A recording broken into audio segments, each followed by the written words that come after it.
Hello guys, কি অবস্থা সবার? আজকে একদম স্পেশাল একটা দিন, কারণ আজকে আমি যাচ্ছি আমার নিজের ইনকামের টাকা দিয়ে কম্পিউটার বানাতে। হ্যাঁ, ছোটবেলা থেকেই স্বপ্ন ছিল, আজ সেই স্বপ্নটা পূরণ হতে যাচ্ছে। গাড়ির জন্য অপেক্ষা করতেছি, কিছুক্ষণ দাঁড়িয়ে রইলাম, মনে হচ্ছিল গাড়িটা আসতে যেন পুরো যুগ লেগে যাচ্ছে। অবশেষে হর্ন বাজিয়ে গাড়ি চলে আর সাথে সাথে দুজনে উঠে পড়লাম গাড়িতে বসে বাইরের দৃশ্যটা ছিল অসাধারণ। মনে হচ্ছিল আজকে দিনটা কেবল আমার জন্যই সাজানো। সাথে বড় ভাই ছিল, গাড়িতে বসে আছি, মনে হচ্ছে সময় থেমে গেছে, চারিপাশে সবকিছু এগিয়ে যাচ্ছে, কিন্তু আমার গাড়িটা যেন দাঁড়িয়ে রয়েছে।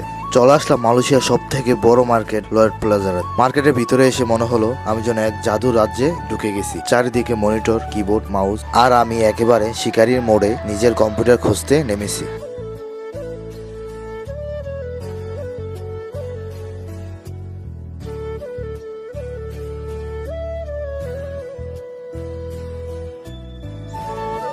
অনেক খোঁজাখুঁজির পর অবশেষে একটা দোকান পছন্দ হলো। এত দোকান ঘুরলাম কিন্তু মন টিকলো না কোথাও। এখানে আসার পর মনে হলো এটাই সেই দোকান।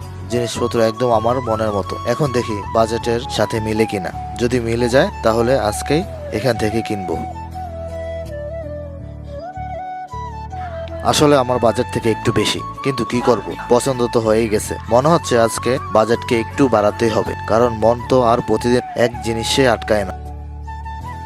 সবচেয়ে ইমোশনাল মুহূর্ত, নিজের টাকায় কম্পিউটার কিনছি। ছোটবেলা সেই স্বপ্ন আজ নিজের কষ্টের ইনকাম দিয়ে পূরণ হচ্ছে। কিন্তু দোকানদার বলল সবকিছু রেডি হতে 3 ঘন্টা লাগবে। ভাবলাম এই সময় আমি কি করব। বাইরে একটু ঘুরলাম, রাস্তায় সুন্দর সুন্দর দৃশ্য চোখে পড়লো। একটু কফি শপে বসে 1 কাপ কফি খেলাম, সাথে একটু নেটে ঘোরাঘুরি করলাম। এভাবেই 3 ঘন্টা কেটে গেল, আর তারপর অবশেষে আমার জিনিসটা রেডি হলো। পিসিতে 8 GB লাইট একটা আলাদা মোড তৈরি করে, কখনো গেমিং ভাইব, কখনো আবার একেবারে কুল লুক দেখা যায়। ঘরের আলো নিভিয়ে বসে থাকলে তো আরো বেশি সুন্দর লাগে। তো গাইস, এই ছিল আজকের ব্লগ। স্বপ্ন কখনো ছোট না, ধৈর্য ধরে কাজ করলে একদিন না একদিন সেটা পূরণ হবেই। কমেন্টে জানিয়ে দিও তোমাদের স্বপ্ন কি। আর হ্যাঁ, লাইক, শেয়ার, সাবস্ক্রাইব দিতে ভুলবে না। আর ফেসবুক থেকে দেখলে অবশ্যই পেজটাকে ফলো করে রাখবেন।